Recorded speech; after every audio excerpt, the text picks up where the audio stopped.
সামনেই তো vote. Vote চর্চা যে হবে না এমনটা তো নয়, কেননা নেতা থেকে শুরু করে প্রতিনিধিরা, প্রতিদ্বন্দ্বিতা যারা করবেন, তারা যতটুকু সময় পাবেন, হাতে আর মাত্র কয়েকটা দিন বাকি রয়েছে। তার আগে প্রচারণা অভিযান তারা চালিয়ে যাচ্ছেন এবং বিভিন্ন বিধানসভা কেন্দ্রে আমরা পৌঁছে যাচ্ছি এবং সেখান থেকেই যারা এবার প্রতিদ্বন্দ্বিতা করছেন তাদের কাছে পৌঁছে গিয়ে ভোট চর্চা করছি। কেননা আগামী দিনের লড়াই কাদের সঙ্গে হবে, তাদের মূল প্রতিপক্ষ কারা থাকবে, সমস্ত বিষয় নিয়ে আলোচনা চলছে। আর আজ আমরা রয়েছি মালদা জেলার মালতীপুর বিধানসভা কেন্দ্রে। এই মালতীপুর বিধানসভা কেন্দ্র অত্যন্ত একটা হাই ভোল্টেজ কেন্দ্র এবং সকলেই চেনেন মালতীপুরে এবার যিনি তৃণমূল থেকে প্রতিদ্বন্দ্বিতা করছেন, পরপর জেতা বিধায়ক, দায়িত্বের উপর দায়িত্ব কিন্তু বলা যায়। একদিকে যেমন জেলা তৃণমূলের সভাপতি, অন্যদিকে আবার তৃণমূলের ভরসা, আবারও দলের ভরসা আব্দুর রহিম বক্সির কথা বলছি। আমাদের সঙ্গে রয়েছেন সরাসরি সাক্ষাৎকারে, কথা বলবো ভোট চর্চায়। রহিমদা, স্বাগত কেটিভি বাংলায়। সব মিলিয়ে প্রথমেই বলবো, কেমন আছেন? আছি, ভালো আছি। মানসিক শারীরিক ভাবে একদম সুস্থ রয়েছেন? ভালো আছি। দায়িত্বের উপর দায়িত্ব যখন আসে, প্রেশারটা কি কোথাও একটু বেড়ে যায়? কেননা একদিকে গোটা জেলা সামলাতে হচ্ছে, তার উপর আবারও সেই বিধায়কের প্রার্থী হয়ে দাঁড়ানো, সেই পদপ্রার্থী হয়ে দাঁড়ানো। আমাদের জীবনে বহুবার নির্বাচন এসছে, রাজনীতির সাথে যুক্ত বহুদিন ধরে, সর্বক্ষণে কর্মী হিসাবে দীর্ঘদিন ধরে কাজ করছি। কখন ভোট আসে, কখন ভোট চলে যায় আমাদের মনে হয় না। 365 দিন একইভাবে আমরা মানুষকে পরিষেবা প্রদান করে থাকি। ফলে নির্বাচন আমাদের কাছে আলাদা কোনো ফ্যাক্টর নয়। যেভাবে কালকে আমরা সময় দিয়েছি, পরিশ্রম করছি, মানুষের পাশে থেকেছি, আজকেও আমরা একইভাবে মানুষের পাশে থাকছি, মানুষের কথা বলছি। যেহেতু একটা নির্বাচন, এবারকার নির্বাচন আমাদের কাছে অত্যন্ত গুরুত্বপূর্ণ। বিগত সব নির্বাচনকে ছাড়িয়ে একটা নতুন মাত্রায় নির্বাচনে এসছে। এটা অসাংবিধানিক সরকার কেন্দ্রের ক্ষমতায় আসীন আছেন, গণতন্ত্র হত্যাকারী একটা সরকার ক্ষমতায় আছেন।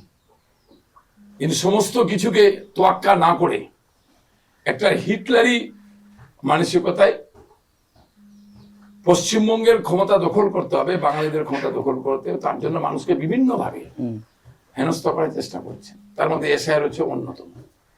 দ্বিতীয় হচ্ছে যে আমাদের পশ্চিমবঙ্গের পাওনা যে টাকা, যেটা ন্যায্য আমাদের পাওনা, 2,00,000 কোটি টাকা, তারা না দেওয়ার কারণে আজকে বৃদ্ধ মানুষের বার্ধক্য ভাতা দিতে আমরা ব্যর্থ হচ্ছি। যদিও পশ্চিমবঙ্গের সম্মানীয় মুখ্যমন্ত্রী সে গ্যাপিংগুলো পূরণ করার চেষ্টা করছেন সীমিত আর্থিক ক্ষমতার মধ্যে দাঁড়িয়ে। ফলে একদিকে জোর করে ক্ষমতা দখলের জন্য বিজেপি নির্বাচন কমিশনকে ব্যবহার করে, তার মেশিনারিকে ব্যবহার করে সে চেষ্টা করছে পশ্চিমবঙ্গটা দখল করে নেওয়ার জন্য। অন্যদিকে পশ্চিমবঙ্গের সাধারণ মানুষ, খেটে খাওয়া মানুষ, ছাত্র, যুব, মহিলারা, তারা কাঁধে কাঁধ মিলিয়ে এ ধরনের একটা সাম্প্রদায়িক সম্প্রীতি বিনষ্টকারী সরকার, যা মানুষের গণতান্ত্রিক অধিকার হত্যাকারী সরকারকে রুখে দেওয়ার জন্য গ্রামে গঞ্জে, পাড়ায়, স্কুলে, কলেজে, মাঠে, ময়দানে পশ্চিমবঙ্গের বাঙালিরা উপস্থিত হয়েছে। যে নির্বাচন আমাদের কাছে অত্যন্ত গুরুত্বপূর্ণ। যে ডেমোগ্রাফিটা তৈরি করার চেষ্টা হচ্ছে, যেমনটা অভিযোগ তুললেন, সেই ডেমোগ্রাফিটা এবার বদলাতে পারবেন? চ্যালেঞ্জিং বিষয় কি সামনে আসবে? আপনার জেলার কথায় প্রথমে আসি, গোটা জেলার কথা কি ভাবছেন? বাংলা যুগে যুগে প্রমাণ করেছে আন্দোলনের পীঠস্থান বাংলা এবং বাঙালিরা। স্বাধীনতা সংগ্রামে ইংরেজ তাড়ানোর প্রথম আন্দোলনের প্রথম শহীদ ছিলেন ক্ষুদিরাম বোস। ফলে বাংলা আন্দোলনের মধ্য দিয়ে এই ধরনের চক্রান্তকারী, ষড়যন্ত্রকারীকে এখান থেকে তাড়িয়ে দিবে ভরসা, আত্মবিশ্বাস বাংলার মানুষ, মালদার মানুষের প্রতি আমার আছে।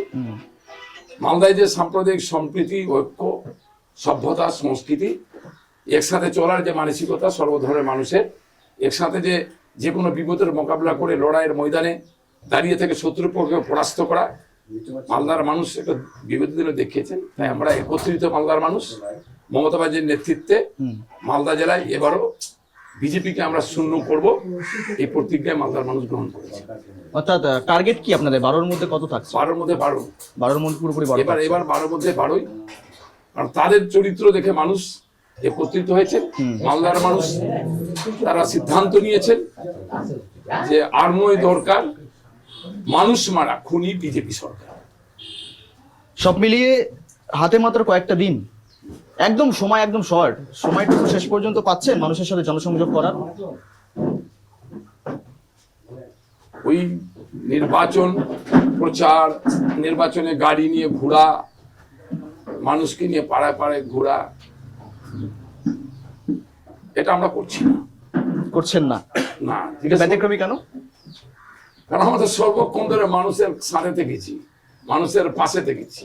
মিছিল, মিটিং, কর্মসূচি, এসআইআর আন্দোলন, মানুষের কাজ না পাওয়ার কেন্দ্রীয় সরকারের পর্যায়ে শ্রমিকের উপরে নির্যাতন, মানুষকে খুন করা, বাংলাদেশি বলে এখান থেকে তাড়িয়ে দেওয়া, তার আন্দোলন, প্রতিদিন প্রতিক্ষণে মানুষের পাশে দাঁড়িয়ে মানুষকে সমস্ত ধরনের পরিষেবাকে, রাজ্য সরকারের পরিষেবা প্রদান করানো, তাদের পাশে থাকা, এই কাজগুলো প্রতিদিন হচ্ছে। তবে নতুন করে মানুষের কাছে কি বলবো আমরা? না, ভোটের সময় তো নেতা মন্ত্রীরা যান, ঝালাই করে নেন কোথায় কোথায় কি বাকি রয়েছে না রয়েছে। না, আমার কর্মীরা, আমাদের নেতৃত্বরা আমার বিধানসভা কেন্দ্রের অত্যন্ত সক্রিয়। তারা এই নির্বাচনে বিরোধীদের বিরুদ্ধে প্রতিরোধ গড়ে তুলেছেন। ফলে তারা বলেছেন আপনার সময় থাকলে আপনি আসবেন, আপনার যদি সময় না থাকে আপনার আসার কোনো প্রয়োজন নাই, আমরা আছি। তবুও এই যে এসছি আজকে, এটা আমাদের গ্রাম পঞ্চায়েতের প্রধানের বাড়ি। আচ্ছা, এক ঝলক প্রধানের সাথে দেখা করতে, আমাদের যারা নেতৃত্বরা আছেন, জনপ্রতিনিধি আছেন, তার সাথে একটু চা খেতে, এইভাবেই যাচ্ছি লোকের সামনে আর কি, লোকের কাছে পৌঁছানোর চেষ্টা করছি। আর ভোটটা মানুষকে বলছি যে তৃণমূল বিকল্প, পশ্চিমবঙ্গে এখন অন্য দল নেই, নিরাপত্তা দেওয়ার অন্য এক নাম মমতা ব্যানার্জি, বলে সকলে মমতা ব্যানার্জি পাশে থাকে, এই আলোচনা করছি। তো আপনার জেলায় এ টিম বি টিমের কোনো ব্যাপার রয়েছে কি? আপনাদের কাছে যদি খবর থাকে তাহলে থাকতে পারে, কিন্তু আমাদের এখানে কোনো ইয়েও নাই, বিও নাই, সিও নাই। কিন্তু আপনার এবার আপনার এলাকা থেকে মূলত মূল প্রতিপক্ষকে বিজেপি না কংগ্রেস? আমাদের তো গতবার 2021 সালে বিজেপি ছিল। হ্যাঁ, কিন্তু এবার তো একটু সিচুয়েশনটা আলাদা, চ্যালেঞ্জিং তো বিষয় আসবে সামনে। আমি আপনাদের চ্যানেলের মাধ্যমে আমি মালতীপুরের সর্বস্তরের মানুষকে আবেদন করব,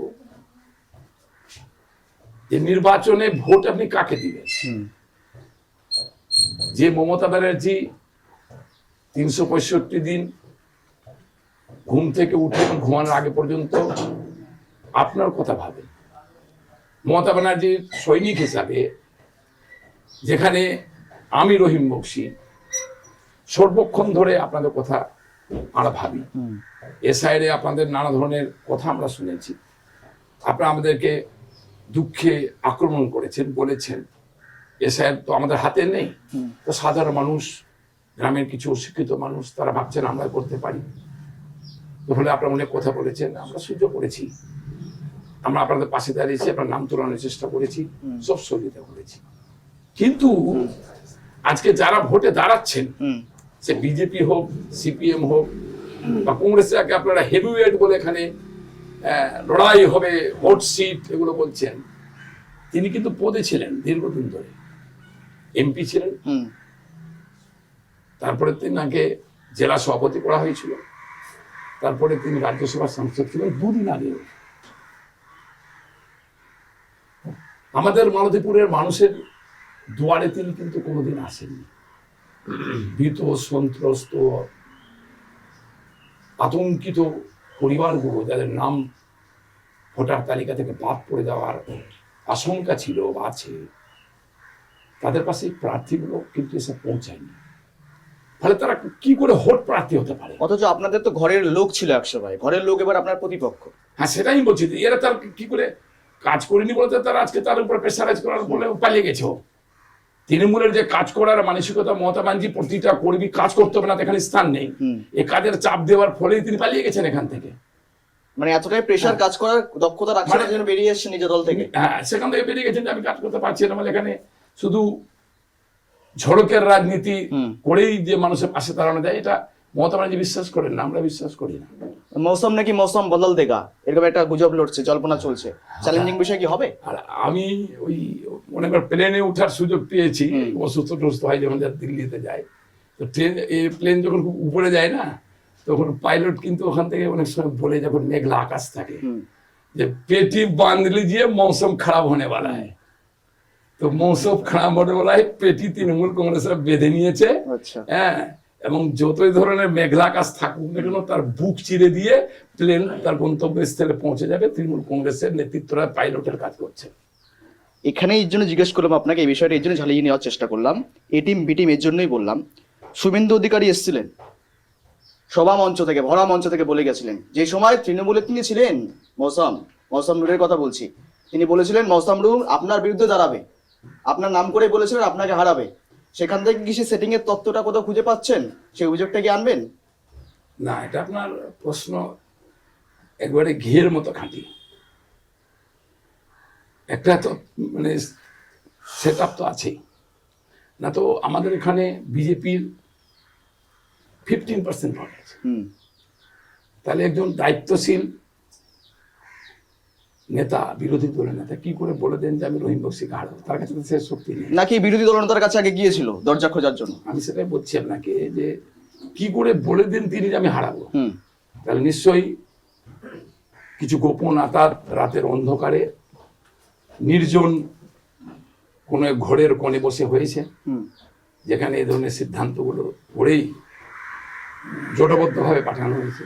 আচ্ছা, হতে পারে, আমি দেখিনি। কিন্তু তাহলে দুই এবার জেলা সভাপতির লড়াই, তিনিও ছিলেন, আপনি এবার অলরেডি দায়িত্ব সামলাচ্ছেন, তো সভাপতির লড়াইটা মানুষ তো চেনে, মানুষ তো জানে, এবং সেখান থেকে কি মনে করছেন ফ্যাক্টরটা ঠিক কোথায় গিয়ে দাঁড়াবে? মহিলা ভোট ফ্যাক্টর, সংখ্যালঘু ভোট ফ্যাক্টর, কি থাকবে? না, আমি একটু আপনি দেখবেন এখানে যে অনেকগুলো লোক বসে আছেন, আমাদের নেতারা এখানে প্রসঙ্গ করে মিটিংটা চলছিল, তার মধ্যে আপনার ঢুকে গেছেন। আমরা একজন নেতৃত্ব আমাকে বলল যে আমাদের এই 4-5টা বুথ নিয়ে বসেছি আমরা এখানে, যে কংগ্রেস এখানে বুথে এজেন্ট দিতে পারবে না, সেই কংগ্রেসের লোক নেই। আচ্ছা, মৌসুম আসলো না আর কেউ আসলো সেটা বড় ফ্যাক্টর নয়। যদি এই 5টা বুথে কংগ্রেস এজেন্ট দিতে না পারে, তাহলে লড়াইয়ের ময়দানে প্রতিদ্বন্দ্বী হিসাবে আমরা কেন তাদেরকে ধরবো হিসাবে? আচ্ছা, স্বাভাবিক কারণে আমরা মনে করি না যে যারা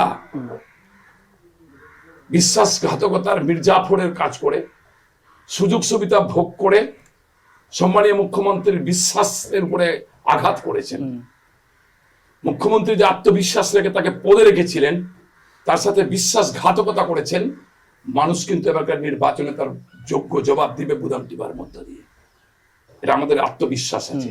সেই কারণে আত্মবিশ্বাসী হয়ে আমাদের নেতৃত্বরা আজকে বলেছেন, এই বুথে মানুষই ঠিক করেছেন যে কংগ্রেসের কোনো এজেন্ট বসবে না, বসতে দিব না নয়, কংগ্রেসের কোন এজেন্ট বসবে না, তারাই সিদ্ধান্ত গ্রহণ করেছে। ফলে প্রতিদ্বন্দ্বী উনি আছেন কি নাই আপনি এর মধ্যে থেকে খুঁজে বের করবেন। বেশ, এবার লড়াই বা ফাইট কার সাথে হয় সেটাও দেখার বিষয় রয়েছে। এবার আপনার এলাকার কথা বলি, এখনো পর্যন্ত ঠিক কি কি কাজ বাকি রয়েছে? হয়তো 5 বছরে সম্ভব হয়ে ওঠে না সব কাজ করে ফেলার জন্য, কিছু না কিছু তো বাকি থাকে। লক্ষ্যমাত্রা কি রয়েছে, ভিশন কি রয়েছে, মিশন কি রয়েছে? দুটো পার্ট, একটা ডেভেলপমেন্ট, আচ্ছা, আর একটা পলিটিক্যাল। ডেভেলপমেন্টটা হচ্ছে যে আমরা প্রায় মমতা ব্যানার্জির উদ্যোগে, সহযোগিতায়, কেন্দ্রীয় সরকারের সাথে বঞ্চনার পরও রাস্তার কাজ প্রায় আমরা 95% কমপ্লিট করে দিয়েছি। আচ্ছা, কিছু কিছু রাস্তা আমাদের আছে যেটা কেন্দ্রীয় বিজেপি সরকার আমাদের টাকা যা আটকে রেখেছে, সে টাকা দিলে এনআরকেএস প্রকল্পের মধ্য দিয়ে প্রধানরা সে রাস্তাগুলো করে দিতে পারতেন, সে টাকাটা তারা আটকে দিয়েছে। না, আমার বড় বড় কাজ শেষ করেছি। আমি বলেছিও যে আমাদের এখানে এই মুহূর্তে একটা মহিলা কলেজের দরকার আছে। অসংখ্য মেয়েরা আচ্ছা, প্রায় সব মেয়েরা 100% মেয়েরা তার বাবা হত দরিদ্র থাকলেও তার মেয়েকে স্কুলমুখী করছেন, কলেজমুখী করছেন। আমাদের উত্তর মালদার ক্ষেত্রে আমার বিধানসভায় যদি একটা মহিলা কলেজ হয় তাহলে ভালো হয়। এইটা হচ্ছে আপনার আরো ছোট ছোট দু একটা কাজ আছে আমাদের। আরেকটা পলিটিক্যালি যে কাজটা আছে, মানে আমার যে ভিশন, আমার যে ইচ্ছে, যে এই দাঙ্গাবাজ বিজেপিকে যদি আমরা সবাই মিলে তাড়াতে যেদিন পারবো, সেদিন আমার লক্ষ্য, রাজনীতির লক্ষ্য পূরণ হবে। যে বিজেপি মানুষকে প্রতিনিয়ত বিপদের মুখে ঠেলে দিয়ে মৃত্যুর মুখে ঠেলছে, আমার মূল লক্ষ্য হবে মানুষের কাজ, উপকার, উন্নয়ন করার সাথে সাথে বিজেপিকে পশ্চিমবঙ্গ থেকে তাড়ানো, বিজেপি মুক্ত সোনার বাংলা মমতা ব্যানার্জির নেতৃত্বে গড়ার একজন সৈনিক হিসাবে মমতা ব্যানার্জির পাশে দাঁড়ানো।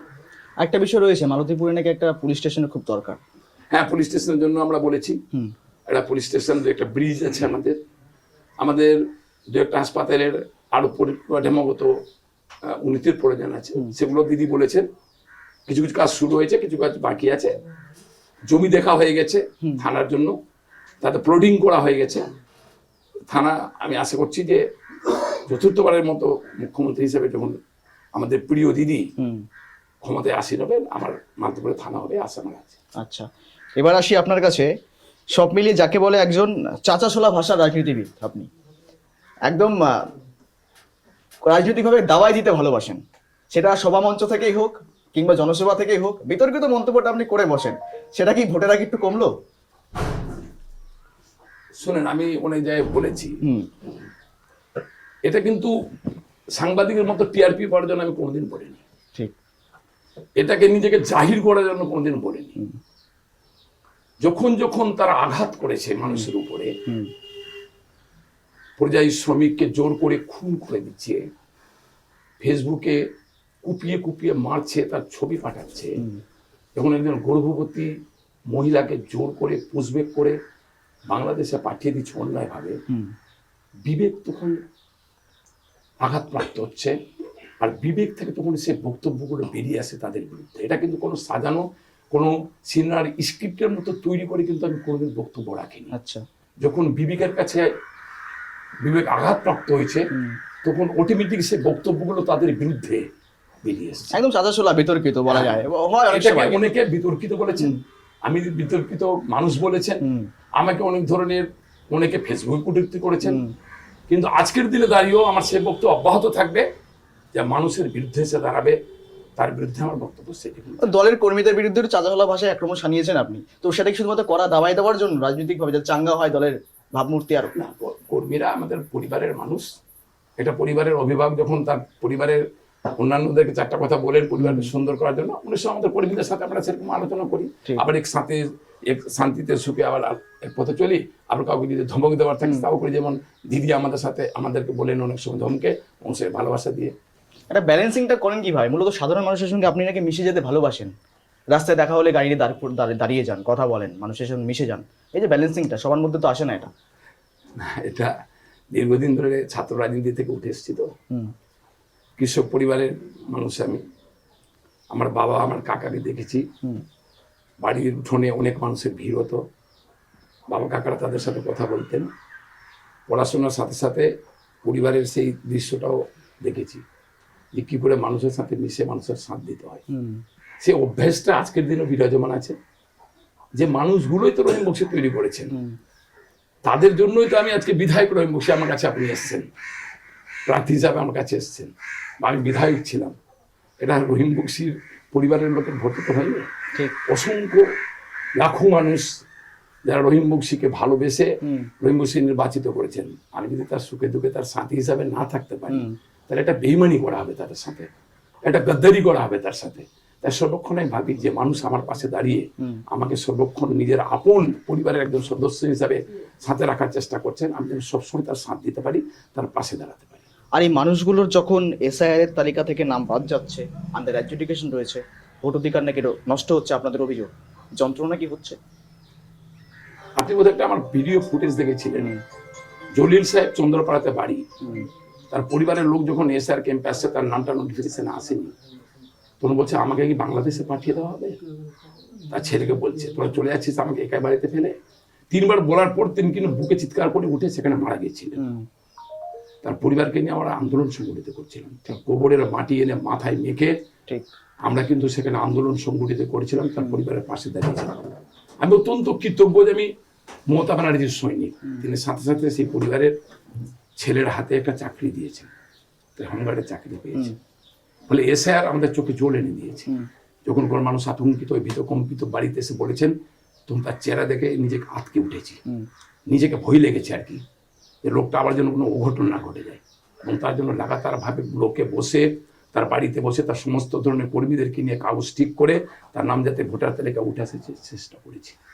আজকের দিনে দাঁড়িয়ে যারা আতঙ্কিত আছেন, যাদের নাম ডিলিট হচ্ছে, তার পাশে আমরা সর্বক্ষণ ধরে আছি, আমাদের কর্মীরা সর্বক্ষণ ধরে আছে। এসআইআর আপনার জেলার ঠিক পরিসংখ্যান না কি বলছে? মূলত এসআইআরটা কোনো ফ্যাক্টর হচ্ছে কি? নাম তো প্রচুর বাদ গিয়েছে, এখনো আন্ডার এডুকেটেড বেশ কিছু নাম রয়েছে।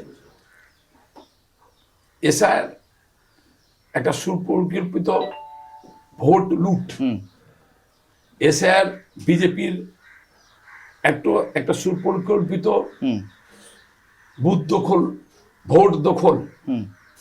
যেভাবে গুন্ডা বাহিনী তারা কোনো বুথ দখল করে বেশিরভাগ ভোটটাকে ছাপ্পা মেরে নেয়, তারা তাদের কেন্দ্রীয় ক্ষমতা প্রয়োগ করে গুন্ডার মতো একজন প্রধানমন্ত্রী সে আমাদের এলাকার মানুষের ভোটটাকে এসআইআর নামে তার নির্বাচন কমিশন থেকে লুট করে নিচ্ছে। তারপরেও আমরা আশাবাদী যে কোটা ভোট থাকবে আমাদের হাতে, মানুষ সেই ভোট তৃণমূল কংগ্রেসের পক্ষে দিবেন, মমতা ব্যানার্জির পক্ষে দিবেন। এবং তারা যে স্বপ্ন দেখেছে সে স্বপ্ন মালদার মানুষ, মালতীপুরের মানুষ, পশ্চিমবঙ্গের মানুষ ভোটের হাতুড়া দিয়ে ভেঙে চুরমার করে দেবে।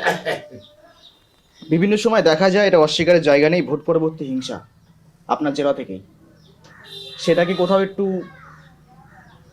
কম করানো, অশান্তি যাতে কম হয় সে একেবারে বিষয়ে? শান্তি হবে না। আমাদের দিদি বলেই দিয়েছেন, নির্বাচনে আগেও তিনি বলেছেন, এখনো বলেছেন, নির্বাচনে আমরা কারোর সাথে কোন রকম বিতর্কে, অনেকে চেষ্টা করবে সাম্প্রদায়িক দাঙ্গা লাগিয়ে দেওয়ার জন্য, আমরা সেখানে সে ফাঁদে পা দিব না। অনেকে ইচ্ছাকৃতভাবে পোস্টারে ছেড়ে দিয়ে আমাদের সাথে লড়াই করার জন্য চেষ্টা করবেন, যাতে প্যারামিলিটারি ফোর্স দিয়ে আমাদের এলাকাটাকে আরো ঘিরে দেওয়া যায়, যে কটা হাতে ভোট আছে সেই ভোটটাও তারা যেন প্যারামিলিটারির দ্বারা আমরা ভোট দিতে না পারি, সে চেষ্টাও তারা হয়তো করবেন। আমরা সেখান থেকে বিরত থাকবো, আমরা মানুষের পাশে থাকবো, ভোটারের পাশে থাকবো, দিদির উন্নয়নের কথা মানুষের সামনে তুলে ধরবো। এসআইআর যে দিদির লড়াই, সুপ্রিম কোর্টে কালো কোট পড়ে গিয়ে দাঁড়িয়ে একজন মুখ্যমন্ত্রী আমাদের বাঙালিদের জন্য যে লড়াই করেছে সে কথা মানুষের সামনে তুলে ধরার চেষ্টা করবো। ফলে স্বাভাবিকভাবে আমাদের এখানে হিংসা, আমরা যখন হিংসাতে যাবোই না, তো তারা জোর করে আসলেও কোনো হিংসা হবে না এবং ভোটের পরবর্তীতেও কোনো হিংসা হবে না। কারণ একাই তো সীমান্ত ঘাসে একটা এলাকা, একটা জেলা বাংলাদেশ রয়েছে, গোলা বারুদ আগ্নেয়াস্ত্র উদ্ধার হয়, অনেক সময় খবর উঠে আসে, সেখান থেকে দাঁড়িয়ে থেকে পুলিশি ব্যবস্থা নিয়েও প্রশ্ন ওঠে বারংবার, রাজ্য পুলিশের ব্যবস্থা নিয়েও প্রশ্ন ওঠে বারংবার, পাশাপাশি বিএসএফ বলুন বা বর্ডার সিকিউরিটি ফোর্স বলুন, তাদের ব্যবস্থা নিয়েও প্রশ্নটা তুলেছেন আপনারাই। না, আমাদের সমস্যাটা হয়ে গেছে কি, আমাদের সমস্যা হচ্ছে আপনার একদিকে বিহার বর্ডার, বিহারের পরে উত্তরপ্রদেশ, এগুলোতে কিন্তু সেই কর্মীগুলো বিজেপির পুষে রেখেছে, যারা যেভাবে আমেরিকা তার সৈন্যবাহিনীকে পুষে রেখেছে, মানুষ দেখলে গুলি করে দেওয়া, মেরে ফেলে, মানে ঘাঁটি জায়গায় জায়গায় তৈরি করে রাখা তৈরি করে রেখেছে। এবং তারা এখানে, এবং আপনারা জানেন যে বিহারে একটা অস্ত্র কারখানা আছে বিভিন্ন জায়গায় অবৈধ অস্ত্রের, সেগুলো নিয়ে তারা এখানে ঢুকিয়ে দিচ্ছে, তারাই ধরা পড়ছে। আমরা বাঙালিরা, আমরা মালদাবাসীরা আমরা বদনাম হয়ে যাচ্ছি যে আমাদের কাছে অস্ত্র আছে। তারা তাদের দলকে এখানে যেমন ভাবে বিজেপির কর্মীদেরকে অস্ত্র সাপ্লাই করছে, ঠিক সেভাবে আপনার অন ক্যামেরা বলছে আপনাকে, সেভাবে তারা এখন কংগ্রেস, বিজেপি, সিপিএম আর আমাদের ক্ষুদ্র ক্ষুদ্র মাইনরিটির কিছু দল জন্মগ্রহণ করেছে, তারাই একত্রিত হয়ে গেছে।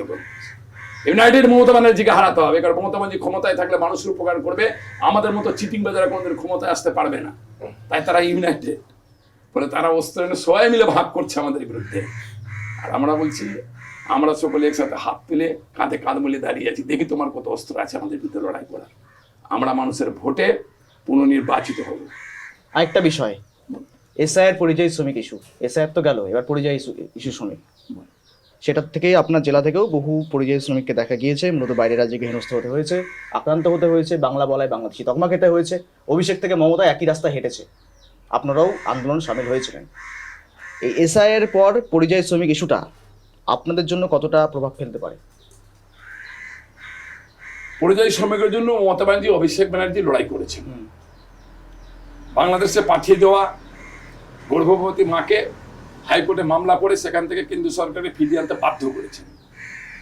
বাঙালিদের যাতে ধরে ধরে খুন না করা হয়, এই দেশ আমাদের সকলেরই, রাজ্য রাজ্য ভাগ নয়, দেশ সকলেরই, সর্বত্রই বাঙালিরা যাতে সেখানে কাজ করার সুযোগ পায় তার জন্য তিনি লড়াই করেছেন, সুপ্রিম কোর্টে দাঁড়িয়েছেন, হাইকোর্টে মামলা করেছেন কেন্দ্রীয় সরকারের বিরুদ্ধে। বাঙালিরা যাতে বাইরে কাজ করার সম্পূর্ণরূপে সুযোগ পায়, সে আন্দোলন সংগঠিত হয়েছে। ফলে সেই ক্ষেত্রে পরিযায়ী শ্রমিকের পরিবার তো আমাদের সাথে আছে, প্রভাব ফেলার কোনো ব্যাপার নেই। পরিযায়ী শ্রমিকরা আমাদের সাথে আছে, তার পরিবার আমাদের সাথে আছে। বেশ, সব মিলিয়ে আমরা একদম সংক্ষেপে শেষের মুহূর্তে রয়েছি। আপনার কাছে শেষ বিষয় রাখবো, আপনার তৃণমূলের জন্য আপনার দলের অবস্থান তো চাঙ্গা করার চেষ্টা করছেন, আপনি দলের একজন সেনাপতি, তৃণমূলের জেলা সভাপতিত্বে লড়াই করছেন, ধীরে ধীরে বাগানটা সাজাচ্ছেন, বাগানে কোথাও কিন্তু কাটা হচ্ছে না গোষ্ঠীকন্দল? মালদার ক্ষেত্রে যদি আপনি মালদার জিজ্ঞাসা ক্ষেত্রে করেন, বলছি। না এর কোনো জায়গা আমাদের গোষ্ঠীকন্দলের আসতে বারংবার দেখা গিয়েছে মালদা থেকে, কোথাও কিছুদিন আগে পর্যন্ত খবর করেছি। সেটা গোষ্ঠীকন্দল বলে না। আচ্ছা, এখন আপনার 3 জন সাংবাদিক এসছেন, হুম। ক্যামেরাটা ভালো করে ধরেছিল কিনা হুম। সেটা আপনি অ্যাঙ্কার হিসেবে ওকে একটু ধমক দিলেন, আচ্ছা। সেটাকে যদি বাইরে বলি যে সাংবাদিকের মধ্যে দেখলা কত গ্রুপ আছে, হুম। তো এটা কোথাও বোধহয় ঠিক নয়। আচ্ছা। কোথাও কোথাও চলার পথে কাউকে ধমকও দিতে হয়, সে ধমকটা কিন্তু কোনো গ্রুপ নয় বা কোনো গোষ্ঠীকন্দল নয়, সেটা নিজের মধ্যে ঝালিয়ে নেওয়ার একটা আলোচনা। কেউ জোরে কথা বললো, কেউ আস্তে কথা বললো, এই কথা বলার মধ্যে দিয়ে নিজেকে ঝালিয়ে নিচ্ছে। এটা আমাদের কোনো গোষ্ঠীকন্দল মালদা জেলাতে নেই।